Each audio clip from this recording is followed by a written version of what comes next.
دا ځواني د الله یو عظیم نعمت دی. الله پر بنده باندې خو بیخي ډېر نعمتونه کړي دي، لیکن در ټولو زیات قدردان نعمت د انسان صحت او ځواني ده. د دې پوښتنه د هغه چا څه وکړي چې هغه د دې څه بې برخې یا یې ځواني تېره کړې یې اوس پر ذوق باندې د هغه بابا او بوډا څه پوښتنه وکړي چې ځواني څنګه نعمت ده، یا یې پر ځواني خو د بدن اعضا یې کار نه کوي، فلج پروت وي، په کلو کلو په هسپتال کې بستر پروت وي، یا یې سترګې کار نه کوي، یا یې غوږونه کار نه کوي، یا ګونګی وي، یا یې پښې مړې وي، یا په کلو کلو پر بستر باندې پروت وي. د دې کسانو څخه ته د ځواني پوښتنه وکړي چې ځواني څومره عظیم نعمت دی. دا باید سړی په کم ځای کې مصرف کړي. الله پر تا باندې بیخي در حد زیات نعمتونه کړي دي، لیکن په کار خو دا و چې تا په دغه ځواني باندې الله راضي کړی وای، ځکه الله در باندې کړی.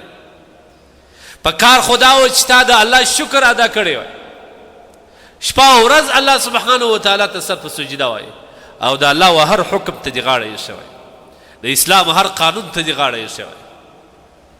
په کار خو دا و چې دا ځواني تا د رسول الله د سنتو په اتباع کې تېره کړې وای صلی الله علیه وسلم. په کار خو دا و چې دغه ځواني ستا د جنت د داخلېدو یو ذریعه و سبب وګرځېږي، لیکن افسوس به وایو صد افسوس نو زموږ بعض ځوانان چې کوم دي ډېر پر غلطه روان دي. ما بلکل فکر نه وي چې دا کسان پر کوم حال باندې دا سوچ فکر لري کې نه لري. دا ټوله ځواني د شیطان او د نفس په اتباع کې تېره کړه. کله چې شیطان اشاره ورته وکړي د بیا کار کړی، ټول عمر د شیطان په غلامۍ کې تېر کړي، د شیطان او د نفس د غلامۍ توکې غاړې ته اچولی دي، بس ټول عمر دغه په اتباع کې چې هغه چیرې تکه شوی دی پر هغه لار روان دی، په هغه اتباع کې موږ غرق یو. د خدای دپاره درته د ځواني حفاظت وکړئ، کوشش دا وکړئ ځان د ګناهو څخه بچاو کړئ. ټیک دی موږ انسانان یو، د هر چا څخه د ګناه خواهش کېږي، شیطان او نفس لرو، لیکن کله چې تا ته د ګناه خواهش در پیدا سه ځای بدل کړه، ولاړ سه، دومره بندګي کوشش وکړه، نور الله کومک درکړي، ته بندګي کوشش د دې د حفاظت وکړه. او چې چا ته ووایي څنګه ځان بچاو کړو په دغه حالات کې، ته الله مکلف کړی یې چې بندګي کوشش وکړې. که تا ته یو زنانه په مخه دارله سترګې واړه، نور الله ته بچاوئ، د الله تبارک وتعالی سه وغواړه، استغفار ووایه، لا حول ولا قوة الا بالله وایه چې خدای نور قوت او طاقت زما سره نشته، یوازې ستا سره دی، ته ما بچاو کړې.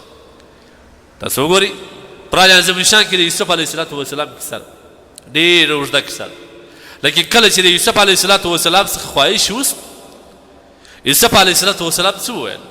فورا بندگی کوشش وکړي، معاذ الله معاذ الله، په الله سره پناه، په الله سره پناه.